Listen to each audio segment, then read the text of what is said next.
Good afternoon. My name is Mounzer Agha. I'm from the University of Pittsburgh Medical Center. It is my pleasure to present to you on behalf of my colleague the results of CARTITUDE-2 that is about the safety and the efficacy of Cilta-cabtagene autoleucel, which is a BCMA-directed CAR T-cell therapy in patients with progressive multiple myeloma after 1 to 3 prior lines of therapy. Many of you were already familiar with the CARTITUDE-1. CARTITUDE-1 has already been published and announced at the prior meeting, also included an updated result in this ASCO meeting. And CARTITUDE-1 was actually for patients with advanced disease who had basically unlimited number of lines of therapy.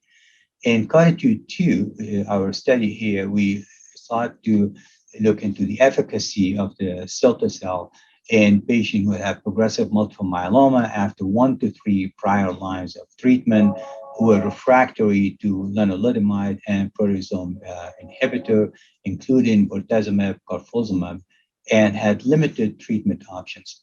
So Cilta-cel, as you all know, is a chimeric antigen receptor T-cell therapy that expresses 2 B-cell maturation antigen targeting single domain antibodies designed to confer avidity. CARTITUDE-2 is a multi-cohort phase 2 study. So there are multiple cohorts in this study, and the data I will present to you are limited to cohort A. In cohort A, patients receive up to 3 lines of therapy, but they must be lenalidomide refractory. The main objective, the primary objective of the CARTITUDE-2 cohort A was the minimal residual disease at 10 to the minus 5th negativity. There were secondary outcomes that will include overall response, the duration of a response, the time and duration of MRD negativity, and incidence and severity of adverse events. The overall response was assessed per the International Myeloma Working Group response criteria. The adverse events were reported as well, and the cytokine release syndrome, as well as the ICANS, were scored. This is a summary of how the study was conducted. Patients were basically screened, and those patients with progressive multiple myeloma after 1 to 3 prior lines of therapy and lenalidomide refractory were screened and enrolled. Patient will undergo apheresis. Bridging therapy was allowed, and the patient would then undergo lymphodepletion with cyclophosphamide and fludarabine, and then a single infusion of Cilta-cel with a target dose of 0.75 times 10 to the minus 6 per kilogram was infused. The patient were then followed for their response and the adverse event. Now, the poster will have the details of the patient's characteristic, but I'd like to take a minute and discuss that a little bit because that's important. Although we limited the patients to up to 3 lines of therapy, this patient had fairly significant refractory disease. 65% of the patients were actually triple exposed, and of those 20%, 40% actually were refractory to triple class, and 20% of patients were actually pentadrug exposed, and of those 5% were refractory. 40% of patients on this cohort were refractory to bortezomib, 10% refractory to carfilzomib, 35% refractory to pomalidomide, and 60% were actually refractory to daratumumab.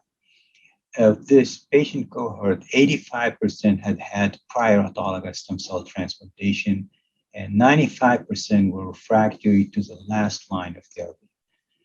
Also, it's important to note that 35% of the patient had high-risk cytogenetics, including deletion 17p, so 15% of that had, and also 25% of the patient had translocation 14-16. So as you can see, although we moved the treatment to an earlier lines of therapy, this patient had a fairly significant refractory disease. Now, despite that, the responses were quite impressive. As you can see here, 75% achieved a complete remission, and of those, 45% had achieved a stringent complete remission. As you know, the main aim of the study was the MRD negativity at 10 to the minus fifth. And of all 4 patients who were evaluable for MRD negativity, all patients had negative MRD at the time of the data cutoff. Now, I'd like to mention that the follow-up is still short. It's about 4.5 months. Now, the point of maximum response that we noted in the CARTITUDE-1 was almost 9 months. So despite the short follow-up, we are seeing excellent responses, and I suspect that this will continue to be ongoing. And indeed, we will show data on the next meeting to show that at the time of 5.8 months, there were no progression of the disease, and the response is still ongoing. Now, the time to respond was very fast. The median time to first response was 1 month, and the median time to complete remission or better was 1.9 months.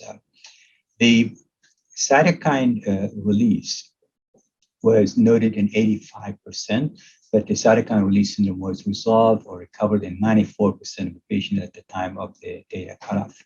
The ICANS was seen in 15%. And ICANS were mainly grade 1 to 2. There were no cases of movement or neurocognitive treatment associated adverse events noted. Also, the majority of the CRSs were grade 1 to 2. Only 1 patient had grade 3 and 1 patient has grade 4. So the safety of the Cilta-cel infusion was very acceptable and quite manageable. And this incredibly excellent response rate is very encouraging in this patient cohort. And I can tell you that this opens the door now for moving this type of treatment to earlier lines of treatment, even beyond what we have done in this cohort A. And that's actually the plan for the future studies. Thank you.